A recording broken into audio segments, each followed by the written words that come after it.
Weeks away, and much of the country, early voting has already started, including here in Maine. More than 17 million Americans have already cast their ballots, shattering records in a lot of states. Audrey Ellishaw reports on who's voted so far and what it means for the presidential candidates.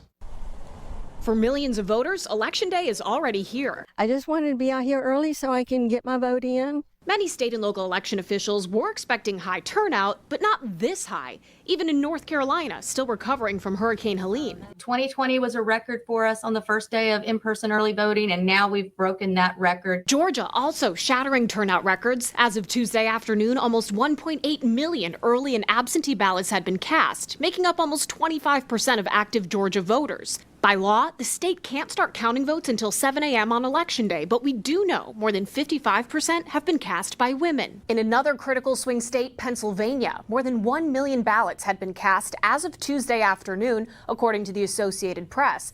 And as expected, about 2/3 have come from Democrats. Democrats, I think, always turn out in higher numbers just because they've always been encouraged to do so. They've always been encouraged to come out for early voting, to cast an absentee ballot. Whereas Republicans in 2020 sowed doubt in the process. After losing the White House, the GOP now encourages all types of voting. Whether you vote early, absentee, by mail, or in person, we are going to protect the vote. The Harris and Trump campaigns aren't giving any public reaction yet to early voting data, knowing a lot can change in 2 weeks. This isn't really an indication of anything right now. It's way too early to make any sort of, judgments about what this means for either candidate.